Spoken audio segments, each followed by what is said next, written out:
Hello, it's Shelby, and you know one thing I clearly find very important is a good night's sleep. One night with Quince's European linen, and I finally understood the hype. The difference was immediate. They're light, breathable, super soft. They're woven from 100% European flax linen. They have an heirloom quality that gets softer with each wash. And that also goes for their ultra plush duvets, quilts, pillows, and shams. Quince has everything you need to level up your bed.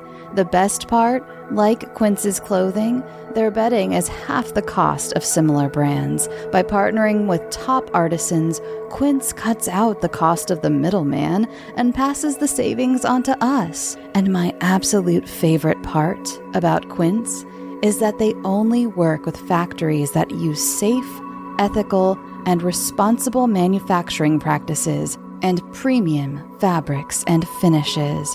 You deserve to sleep and to dream in high-quality sheets, just like me. I ordered the European linen sheet set specifically because I'm such a hot sleeper, so not only are the sheets beautiful, they're great for warmer weather. Let your bed match the season with cool, relaxed bedding from Quince. Go to quince.com/SYTS for free shipping on your order and 365-day returns. That's QUINCE.com/SYTS to get free shipping and 365-day returns. Quince.com/SYTS. Today's episode is sponsored by Bogeyville, an American vampire road movie, now available on VOD from Magnificent Films and Silent D Pictures. A young couple on the run come across an American trailer park and are convinced to stay by the park's sinister caretaker. Soon, the couple learns that this caretaker is, in fact, the guardian of the residents of Bogeyville, a pack of bloodthirsty vampires. Director Sean Cronin delivers a roller coaster ride of suspense and terror that adds new blood to the vampire legend with a twist on family values. Because in Bogeyville, even God knows not of this place. Head to Bogeyville tonight on VOD, and whatever you do, don't bleed if you want to survive.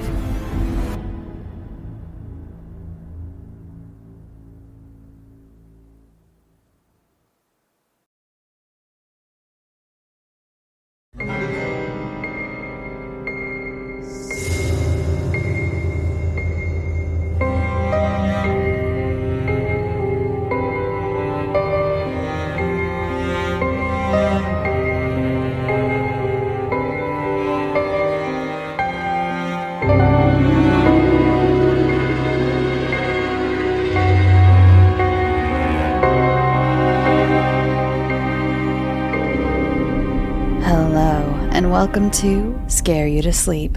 I'm your host, Shelby Novak, and I'm here to read you a bedtime story. This week, I thought I'd take out and dust off an old ghost story. This is by author E.F. Benson, who was born July 24th, 1867, and died February 29th, 1940. And in perfect order for Pride Month, Benson was described as an intensely discreet homosexual. He once wrote in his diary about his crush on a fellow student at Cambridge, "I feel perfectly mad about him just now. Ah, if only he knew. And yet, I think he does." This story I'm about to read was originally published in the London Magazine in December 1908. This is The House with the Brick-Kiln.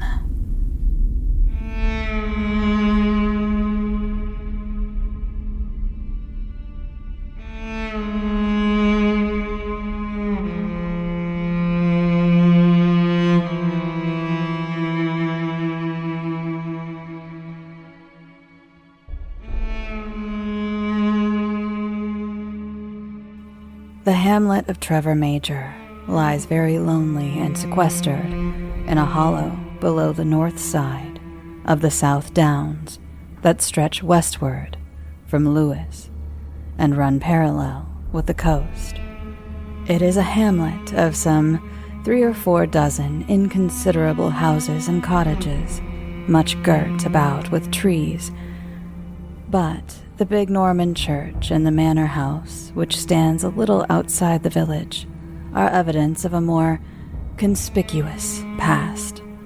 This latter, except for a tenancy of rather less than 3 weeks, now 4 years ago, has stood unoccupied since the summer of 1896.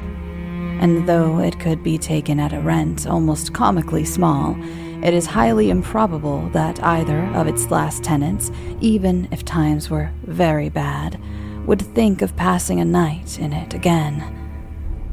For myself, I was one of the last tenants. I would far prefer living in a working house to inhabiting these low-pitched, oak-paneled rooms, and I would sooner look from my garret windows onto the squalor and grime of Whitechapel than from the diamond-shaped and leaded panes of the manor of Trevor Major onto the boskage of its cool thickets and the glimmering of its clear chalk streams, where the quick trout glance among the waving water weeds and over the chalk and gravel of its sliding rapids. It was the news of these trout that led Jack Singleton and myself to take the house for the month between mid-May and mid-June. But as I have already mentioned, a short 3 weeks was all the time we passed there, and we had more than a week of our tenancy yet unexpired when we left the place. Though on the very last afternoon, we enjoyed the finest dry fly fishing that has ever fallen to my lot. Singleton had originally seen the advertisement of the house in a Sussex paper, with the statement that there was good dry fly fishing belonging to it. But it was with faint hopes of the reality of the dry fly fishing that we went down to look at the place, since we had before this so often inspected depopulated ditches which were offered to the unwary, under-high-sounding titles. Yet, after a half-hour's stroll by the stream, we went straight back to the agent and before nightfall had taken it for a month with option of renewal. We arrived accordingly from town at about 5 o'clock on a cloudless afternoon in May, and through the mists of horror that now stand between me and the remembrance of what occurred later, I cannot forget the exquisite loveliness of the impression then conveyed. The garden, it is true, appeared to have been for years untended. Weeds half choked the gravel paths, and the flower beds were a congestion of mingled wild and cultivated vegetations. It was set in a wall of mellowed brick, in which snapdragon and stonecrop had found an anchorage to their liking. And beyond that, there stood sentinel a ring of ancient pines in which the breeze made music as of a distant sea. Outside, that the ground sloped slightly downwards in a bank covered with a jungle of wild rose to the stream that ran round 3 sides of the garden, and then followed a meandering course through the 2 big fields which lay towards the village. Over all this we had fishing rights. Above, the same rights extended for another 1/4 of a mile to the arched bridge over which there crossed the road, which led to the house. In this field above the house, on the 4th side, where the ground had been embanked to carry the road, stood a brick-kiln in a ruinous state. A shallow pit, long overgrown with tall grasses and wild field flowers, shone where the clay had been digged. The house itself was long and narrow. Entering, you passed direct into a square-paneled hall, on the left of which was the dining room which communicated with the passage leading to the kitchen and offices. On the right of the hall were 2 excellent sitting rooms looking out, the one onto the gravel in front of the house, the other onto the garden. From the first of these you could see through the gap in the pines by which the road approached the house, the Brick-Kiln of which I have already spoken. An oak staircase went up from the hall, and round it ran a gallery onto which the 3 principal bedrooms opened. These were commensurate with the dining room and the 2 sitting rooms below. From this gallery there led a long, narrow passage, shut off from the rest of the house by a red baize door, which led to a couple more guest rooms and the servants' quarters. Jack Singleton and I share the same flat in town, and we had sent down in the morning Franklin and his wife, 2 old and valued servants, to get things ready at Trevor Major and procure help from the village to look after the house, and Mrs. Franklin, with her stout, comfortable face all wreathed in smiles, opened the door to us. She had had some previous experience of the comfortable quarters which go with fishing, and had come down prepared for the worst, but found it all of the best. The kitchen boiler was not furred, hot and cold water was laid on in the most convenient fashion, and could be obtained from the taps that neither stuck nor leaked. Her husband, it appeared, had gone into the village to buy a few necessaries, and she brought up tea for us, and then went upstairs to the 2 rooms over the dining room and bigger sitting room, which we had chosen for our bedrooms, to unpack. The doors of these were exactly opposite one another, to right and left of the gallery, and Jack, who chose the bedroom above the sitting room, had thus a smaller room above the second sitting room, unoccupied next to his, and opening out from it. We had a couple of hours fishing before dinner, each of us catching 3 or 4 brace of trout, and came back in the dusk to the house. Franklin had returned from the village from his errand, reported that he had got a woman to come in to do housework in the mornings, and mentioned that our arrival had seemed to arouse a good deal of interest. The reason for this was obscure. He could only tell us that he was questioned a dozen times as to whether we really intended to live in the house, and his assurance that we did produced silence and a shaking of heads. But the country folk of Sussex are notable for their silence and chronic attitude of disapproval, and we put this down to local idiosyncrasy. The evening was exquisitely warm, and after dinner, we pulled out a couple of basket chairs onto the gravel by the front door and sat for an hour or so, while the night deepened in throbs of gathering darkness. The moon was not risen, and the ring of pines cut off much of the pale starlight, so that when we went in, allured by the shining of the lamp in the sitting room, it was curiously dark for a clear night in May.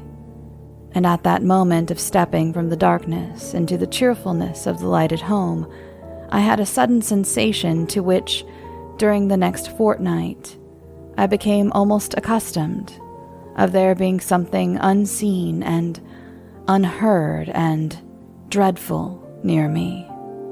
In spite of the warmth, I felt myself shiver, and concluded instantly that I had sat out of doors long enough, and without mentioning it to Jack, followed him into the smaller sitting room, in which we had scarcely yet set foot. It, like the hall, was oak-paneled, and in the panels hung some 6 of watercolor sketches, which we examined idly at first, and then with growing interest, for they were executed with extraordinary finish and delicacy, and each represented some aspect of the house or garden. Here you looked up the gap in the fir trees into a crimson sunset. Here the garden, trim and carefully tended, dozed beneath some languid summer noon. Here an angry wreath of storm cloud brooded over the meadow where the trout stream ran gray and leaden below a threatening sky, while another, the most careful and arresting of all, was a study of the Brick-Kiln. In this, alone of them all, there was a human figure, a man, dressed in gray, peered into the open door, from which issued a fierce red glow. The figure was painted with miniature-like elaboration. The face was in profile, and represented a youngish man, clean-shaven, with a long aquiline nose and singularly square chin. The sketch was long and narrow in shape, and the chimney of the kiln appeared against a dark sky. From it there issued a thin stream of gray smoke. Jack looked at this with attention. "What a horrible picture," he said, "and how beautifully painted. I feel as if it meant something, as if it was a representation of something that happened, not a mere sketch, by Jove." He broke off suddenly and went in turn to each of the other pictures. "That's a queer thing," he said. "See if you notice what I mean." With the Brick-Kiln rather vividly impressed on my mind, it was not difficult to see what he had noticed. In each of the pictures appeared the Brick-Kiln, chimney and all, now seen faintly between trees, now in full view, and in each the chimney was smoking. "And the odd part is that from the garden side you can't really see the kiln at all," observed Jack. "It's hidden by the house, and yet the artist, F.A., as I see by his signature, puts it in just the same." "What do you make of that?" I asked. "Nothing. I suppose he had a fancy for brick kilns. Let's have a game of picket." A fortnight of our 3 weeks passed without incident, except that again and again the curious feeling of something dreadful being close at hand was present in my mind. In a way, as I said, I got used to it. But on the other hand, the feeling itself seemed to gain in poignancy. Once, just at the end of the fortnight, I mentioned it to Jack. "Odd you should speak of it," he said, "because I've felt the same. When do you feel it? Do you feel it now, for instance?" We were again sitting out after dinner, and as he spoke, I felt it with far greater intensity than ever before.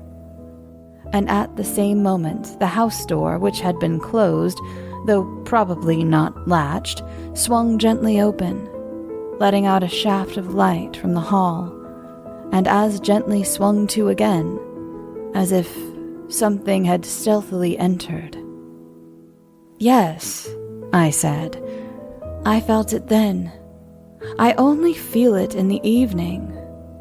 It was rather bad that time." Jack was silent a moment. "Funny thing, the door opening and shutting like that," he said.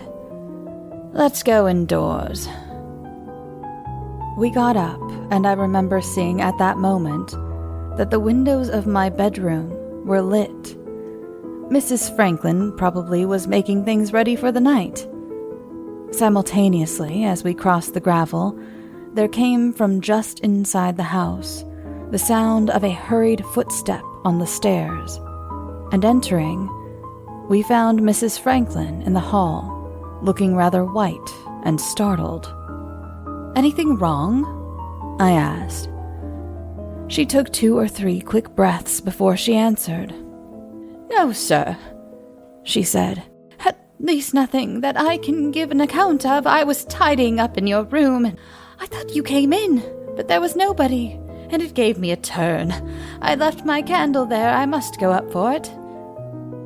I waited in the hall a moment while she again ascended the stairs and passed along the gallery to my room. At the door, which I could see was open, she paused, not entering. "What is the matter?" I asked from below.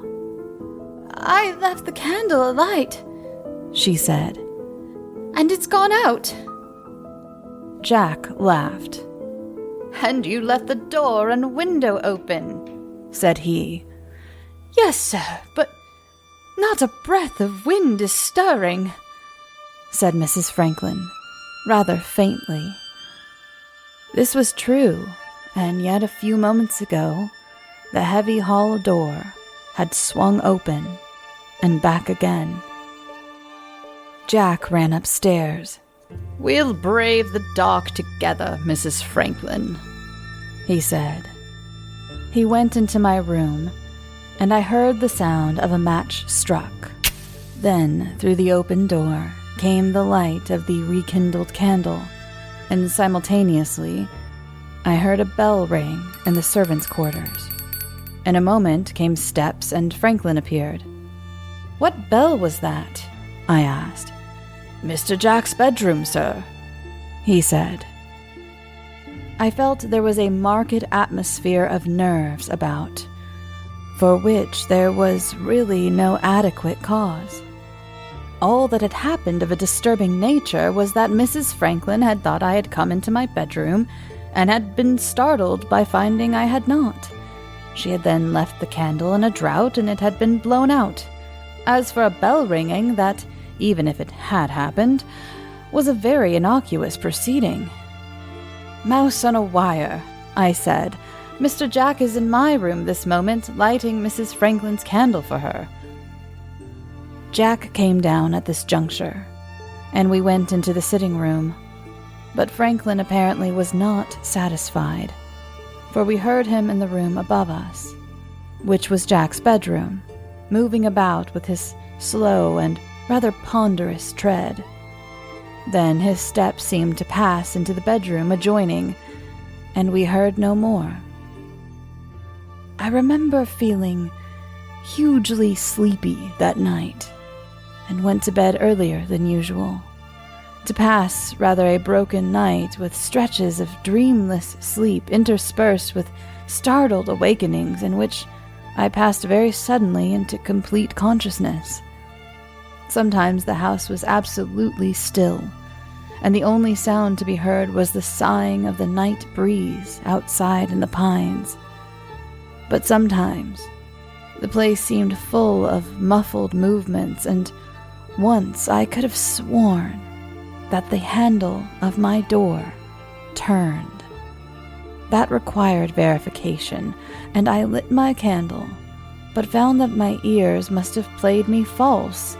Yet even as I stood there, I thought I heard steps just outside, and with a considerable qualm, I must confess, I opened the door and looked out.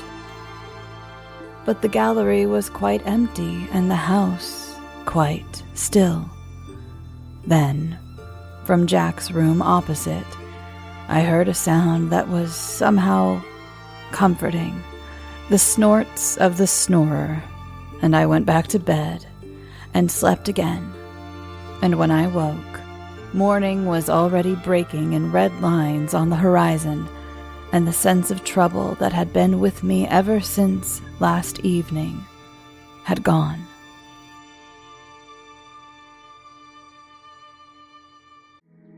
Hello, it's Shelby, and you know one thing I clearly find very important is a good night's sleep.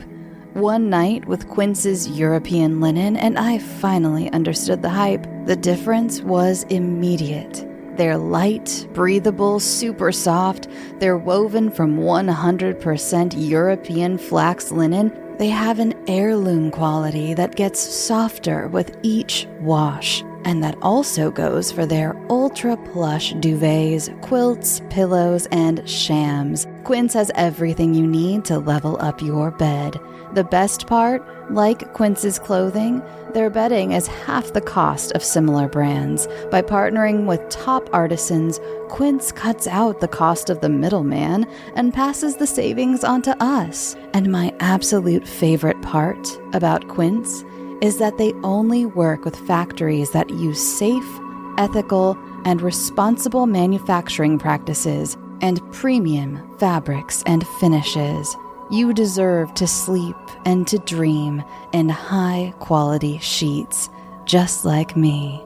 I ordered the European linen sheet set specifically because I'm such a hot sleeper, so not only are the sheets beautiful, they're great for warmer weather.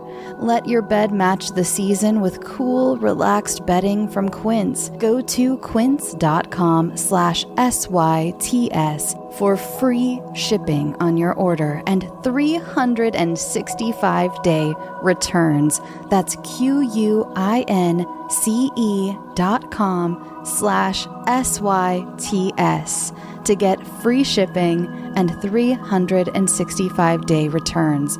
Quince.com/SYTS. I'm no tech genius, but I knew if I wanted my business to crush it, I needed a website now. Thankfully, Bluehost made it easy. I customized, optimized, and monetized everything exactly how I wanted with AI.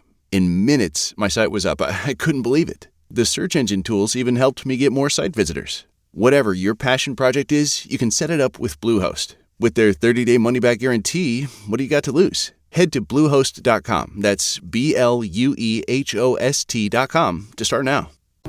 Hello, I'm Malik. I'm Jamie. And this is World Gone Wrong, where we discuss the unprecedented times we're living through. Can your manager still schedule you for night shifts after that werewolf bit you? My ex-boyfriend was replaced by an alien body snatcher, but I think I like him better now. Who is this dude showing up in everyone's old pictures? We are just your normal millennial roommates processing our feelings about a chaotic world in front of some microphones. Find World Gone Wrong in all the regular places you find podcasts.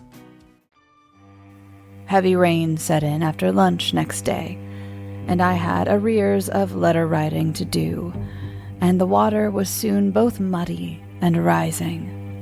I came home alone about 5, leaving Jack still sanguine by the stream, and worked for a couple of hours sitting at a writing table in the room overlooking the gravel at the front of the house, where hung the watercolors. By 7 I had finished, and just as I got up to light candles, since it was already dusk, I saw, as I thought, Jack's figure emerge from the bushes that bordered the path to the stream, onto the space in front of the house. Then, instantaneously and with a sudden queer sinking of the heart, quite unaccountable, I saw that it was not Jack at all, but a stranger. He was only some 6 yards from the window, and after pausing there a moment, he came close up to the window, so that his face nearly touched the glass, looking intently at me. In the light from the freshly kindled candles, I could distinguish his features with great clearness, but though, as far as I knew, I had never seen him before, there was something familiar about both his face and figure. He appeared to smile at me, but the smile was one of inscrutable evil and malevolence, and immediately he walked on, straight towards the house door opposite him, and out of sight of the sitting room window. Now, little though I liked the look of the man, he was, as I have said, familiar to my eye, and I went out into the hall, since he was clearly coming to the front door, to open it to him and learn his business. So without waiting for him to ring, I opened it, feeling sure I should find him on the step. Instead, I looked out into the empty gravel sweep, the heavy falling rain, the thick dusk. And even as I looked, I felt something that I could not see push by me through the half-open door and pass into the house. Then the stairs creaked, and a moment after, a bell rang. Franklin is the quickest man to answer a bell I have ever seen, and next instant he passed me going upstairs. He tapped at Jack's door, entered, and then came down again. "Mr. Jack still out, sir?" he asked. "Yes. His bell ringing again?" "Yes, sir," said Franklin quite imperturbably. I went back into the sitting room, and soon Franklin brought a lamp. He put it on the table above, which hung the careful and curious picture of the Brick-Kiln. And then, with a sudden horror, I saw why the stranger on the gravel outside had been so familiar to me. In all respects, he resembled the figure that peered into the kiln. It was more than a resemblance. It was an identity. And what had happened to this man who had inscrutably and evilly smiled at me? And what had pushed in through the half-closed door? At that moment, I saw the face of fear. My mouth went dry, and I heard my heart leaping and cracking in my throat. That face was only turned on me for a moment and then away again. But I knew it to be the genuine thing. Not apprehension, not foreboding, not a feeling of being startled, but fear, cold fear. And then, though nothing had occurred to assuage the fear, it passed, and a certain sort of reason usurped, for, so I must say, its place. I had certainly seen somebody on the gravel outside the house. I had supposed he was going to the front door. I had opened it and found he had not come to the front door, or... And once again the terror resurged. Had the invisible, pushing thing been that which I had seen outside? And if so, what was it? And how came it that the face and figure of the man I had seen were the same as those which were so scrupulously painted in the picture of the Brick-Kiln?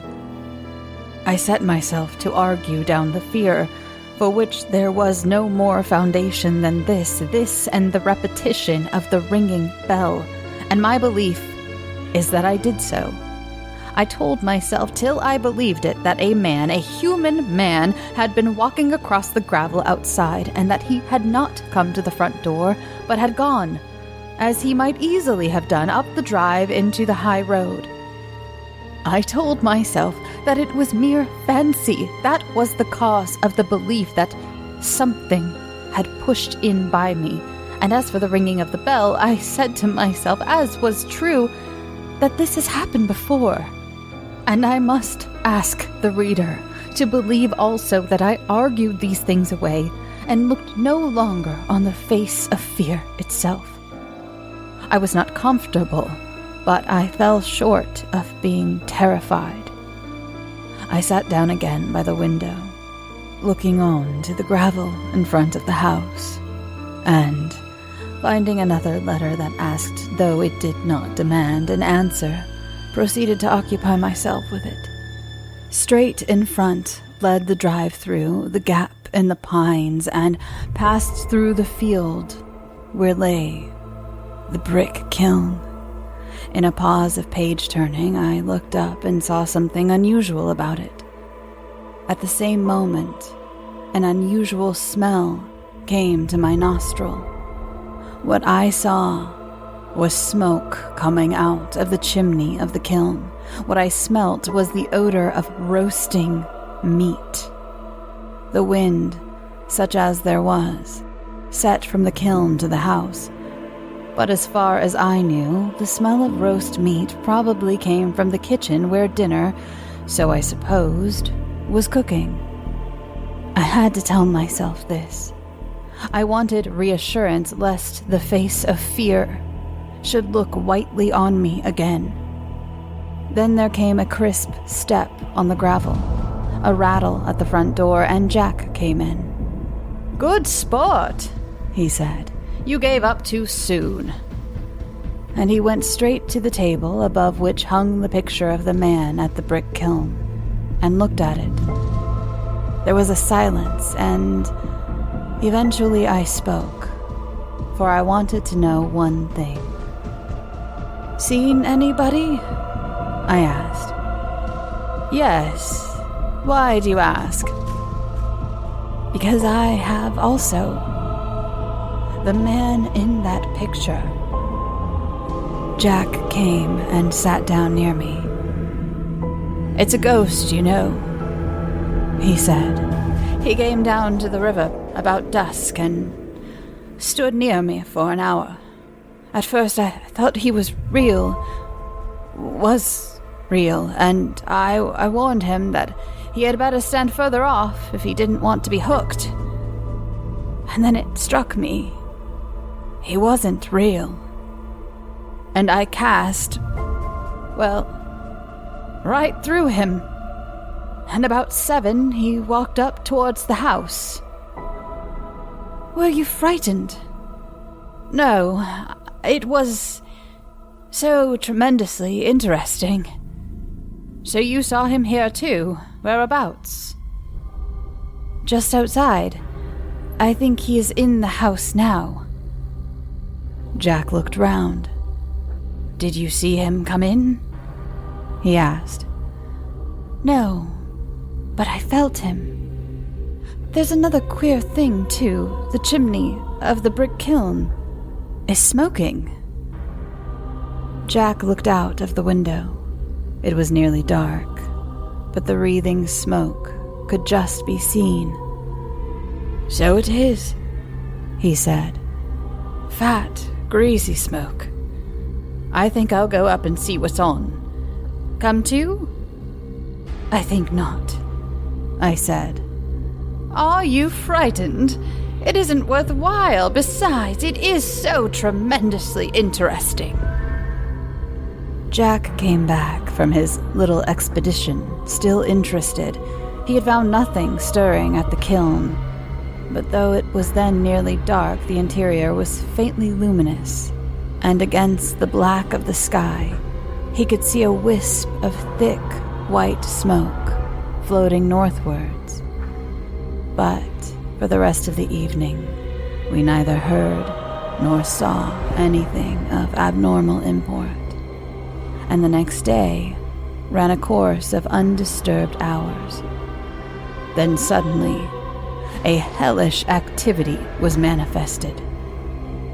That night, while I was undressing for bed, I heard a bell ring furiously, and I thought I heard a shout also. I guessed where the ring came from, since Franklin and his wife had long ago gone to bed and went straight to Jack's room. But as I tapped at the door, I heard his voice from inside calling loud to me. "Take care," it said. "He's close to the door."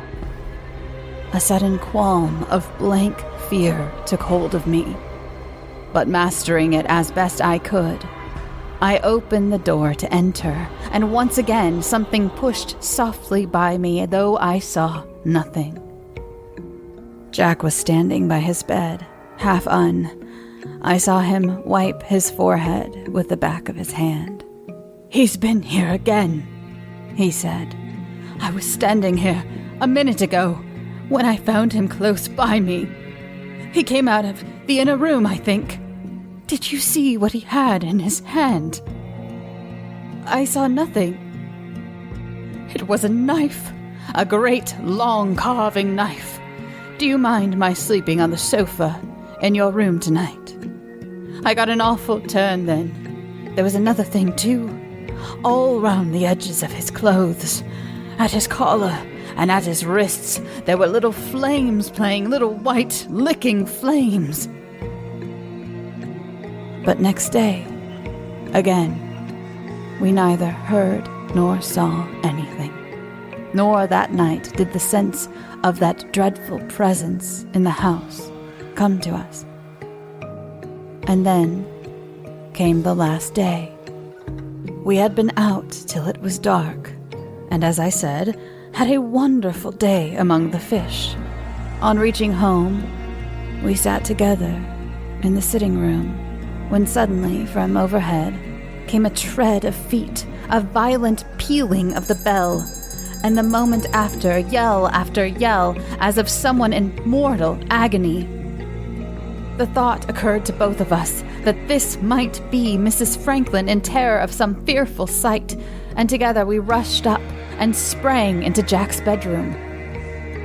The doorway into the room beyond was open, and just inside it, we saw the man bending over some dark, huddled object. Though the room was dark, we could see him perfectly, for a light, stale and impure, seemed to come from him. He had again a long knife in his hand, and as we entered, he was wiping it on the mass that lay at his feet. But he took it up, and we saw what it was. A woman with head nearly severed. But it was not Mrs. Franklin. And then, the whole thing vanished, and we were standing looking into a dark and empty room. We went downstairs without a word, and it was not till we were both in the sitting room below that Jack spoke. "And he takes her to the Brick-Kiln," he said, rather unsteadily. "I say, have you had enough of this house? I have. There is hell in it." About a week later, Jack put into my hand a guidebook to Sussex, open at the description of Trevor Major. And I read, just outside the village stands the picturesque manor house, once the home of the artist and notorious murderer, Francis Adam.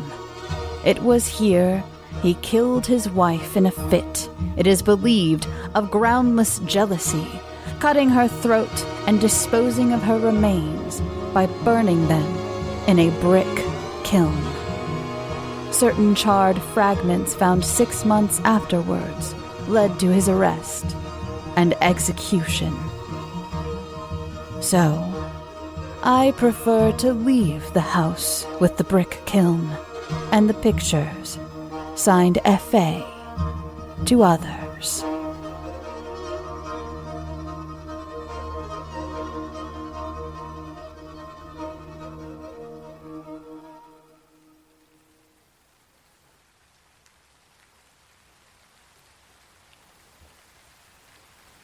Thanks for listening, and thank you to my author, E.F. Benson, wherever you may be. He had a fascinating life if you'd like to read up more about him. And it's so funny because I was reading this, the first time I read this story, I admit I got kind of gay vibes from our protagonist and his friend Jack. Got very like they were roommates vibes. And then I discovered that's why I got those vibes. So happy Pride Month to E.F. Benson, wherever you are. And thank you for listening. If you'd like to follow the show on social media, you can follow it at scareyoutosleep, or you can follow me personally at Shelby B. Novak. If you'd like ad-free versions of this show, you can follow this. You can go to patreon.com/scareyoutosleep. There are several tiers to get an ad-free version of the show. And let's see, what else? Oh, if you'd like one of your stories considered for the show, please send it to scareyoutosleep@gmail.com. Please don't DM it to me or anything like that. It will just get lost. I have a system in Gmail, so please send it through Gmail. And if it's a non-fiction story for the True Stories episode, please make sure to note that in the subject line that it's a true story. And yeah, I have quite a few submissions to go through at the moment as well. So if you haven't heard from me, I just have not maybe gotten to yours. And I also like to say there is only me. I don't hire readers. I tried one time and it didn't work out very well. And so if you don't hear from me, I generally only contact you if you have made it onto the show. Maybe that's not the best. I know other shows also do that. I'm pretty sure. I won't name names, but like back in my submission days, I know that I would usually only hear if I was accepted to a show, simply because podcasts, we aren't magazines. We don't have a staff of people, or some do, but I don't. And Clara over here is not good at reading submissions. She can't even read. So I apologize if you feel free to reach out to me though. If you do reach out and ask, have you read the submission? Can you let me know if it was accepted or not? I will give you a definitive answer. but I just don't do that for every story. I usually only let you know if you have been accepted for the show. So, what else? Oh, let's see. I think that's all the housekeeping things. Go listen to the Bloody Disgusting podcast. We're on YouTube now, so you can see my face. It's a very different vibe than this show, of course. And I appreciate so many of you. It's actually made me feel super cool because my co-host Zena, well, she is the one who keeps track of the emails for that show. And she's like, so many of your listeners have written in, and thank you. You made me feel super cool in front of Zena, who I was a huge fan of before I joined Bloody Disgusting, the Bloody Disgusting podcast. So thank you. And it's just a really fun show. It's more, just talking heads. We talk about the news of horror and what would you do in certain horror situations and things like that. And again, it's on YouTube now, so if you'd like to watch those episodes on YouTube, I'm also slowly uploading some of our past interviews we've done with different filmmakers to the YouTube channel, as well as I have a few interviews coming up with authors. That's my little touch for the Bloody Disgusting podcast, of course, is interviewing authors and not just horror authors, not just filmmakers. So I'm excited about that to, put my little spin on things, put my little fascinations into the show. I would also like to mention right now that officially I will be at Midsummer Scream this year, the big horror convention in Long Beach, California. So if you'd like to meet me and talk and, take a picture, get a hug, what have you, then check me out at Midsummer Scream. I will be at the Bloody Disgusting booth, of course, and I will be a part of a few panels. One panel I'll be doing, I won't be hosting, but I have a project I've been working on that I was made showrunner of that I haven't spoken about yet, and we're going to be doing a little test for it at Midsummer Scream. And the hostess, is someone that many of you love so much. It's not me, but it's someone who's very big in the horror world, and you're going to be excited. And I will let you know as we get closer and get everything officially locked in, who that is and everything. But I will also, I've been asked about a few panels that I might be interested in moderating, so I might be doing panels, but I will be there the entire weekend, at least at the Bloody Disgusting booth, which will be the best place to catch me if you'd like to talk, obviously. So as we get closer, I'll let you know how many panels and things I'm involved in and what those will be, but I will be there. So, and a lot of your other favorite podcasters will be there. Again, I don't know exactly who, but I know that Michael Rothman from Losers Club and Halloweenies, and Pacific Obadiah from SCP Archives and Mayfair Watcher Society, and a lot of Creepy. I know he's the editor of Creepy. And let's see who else will officially be there. Sammy Kuykendall from the Lady Killers podcast will be there. If you haven't checked out my episode of Lady Killers, I have another one coming up. And I love talking to those gals. Trying to think of who is officially locked in. Oh, Lauren Shand and Trevor Shand of the Boo Crew, of course, will be there. I love them so much. And so yeah, there's going to be a lot of people to go meet. Plus, Midsummer Scream's awesome. It's my favorite. Don't tell the other conventions, but it's my favorite convention. There's a whole scare room that is, Halloween Horror Nights levels of production. And it's several haunted houses in this giant room. And you walk in and the whole room is dark and themed. And you can go to different haunted houses. And they always have a theme in the entryway too. It's incredible. It's so well done. Anyway, so go hang out there. Come meet me. I love to meet you guys so much. And I mean that genuinely. It makes my heart sing. I'm still thinking about how at Monsterpalooza someone came up and was like, oh my God, you're her. I mean, you may be listening. Because my friend Lauren was like, oh, and you might like Shelby's podcast. She does Scare You to Sleep. And he was like, I listened to that. And he goes, oh my God, you're her. Or you said it in some sort of way like that. And I was like, I'm her. And then we took a picture together. And it was so great. And it made me feel so good. So yeah, come hang out at Midsummer Scream in Long Beach. And oh, I do know also the girls from Drinking the Kool-Aid will be there. I don't know if you listen to that show, but they are pals of mine that I've known for a few years, and I know for sure they will be there. I just spoke to them because I'm also going to be on their show in a few weeks.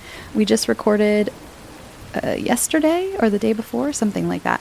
And I talked all about ARGs for an hour. They just let me talk about ARGs for an hour. So if you like ARGs, listen to that. I'll, of course, put it all over social media once that episode is out. They said it's going to be maybe like 3 weeks or so. For a quick baking corner, I made that French yogurt cake I've mentioned before, and I made it orange flavored again. I'm sorry. Every time I want to experiment with the flavor, because that's a perfect cake to experiment with flavors on, I decide I want orange. I want orange flavor, and then I do that. So I will try to get a little more experimental soon with my baking. But I hope some of you went out and made that milk bread that I mentioned last week, because it's phenomenal, and I think I'm going to make it again soon and make my own butter.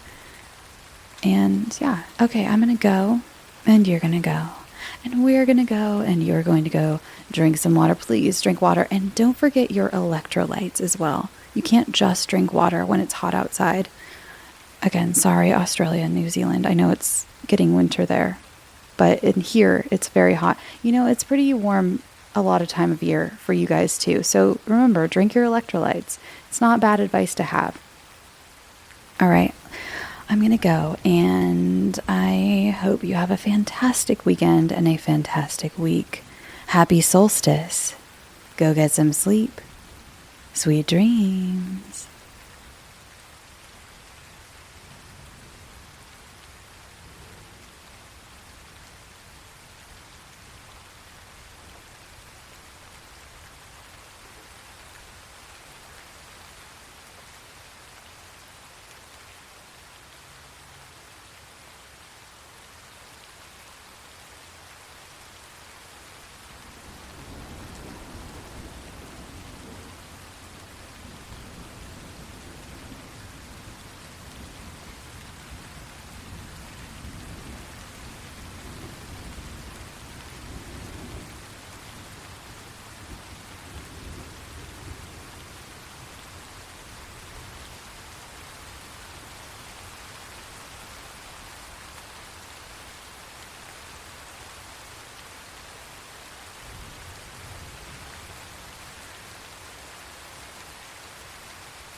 Hello, it's Shelby, and you know one thing I clearly find very important is a good night's sleep.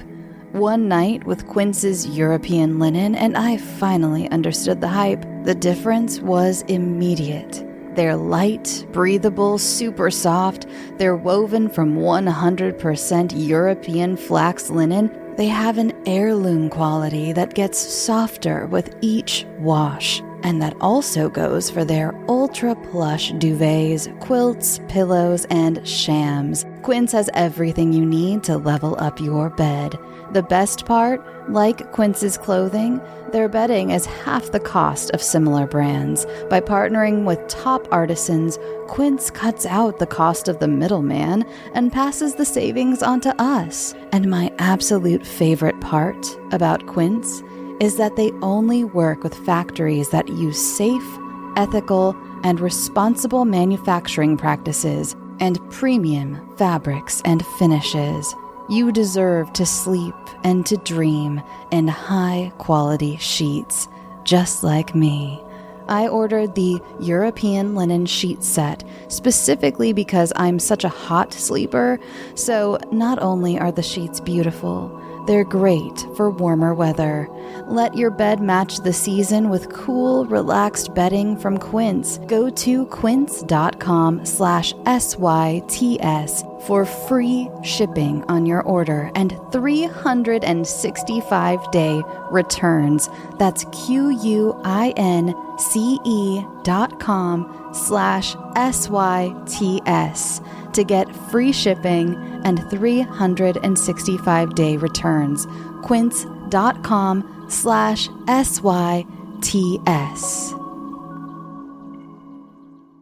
This is your before and after story. Instead of imagining a rewarding career in medical imaging, Southeastern College can actually take you there. Prepare for a career in ultrasound, radiology, and X-ray technology. With hands-on specialized training, simulations, and real-life experience with the latest imaging technology, you'll be ready to play a vital role on any healthcare team. Transform your life by helping others. Southeastern College. Your future is bright. Visit scc.edu to get started.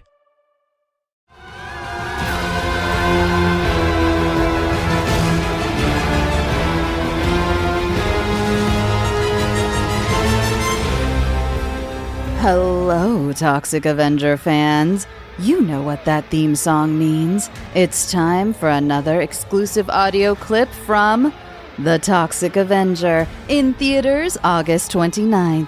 This time, we bring you the sounds of someone cooking breakfast and listening to the news. Enjoy.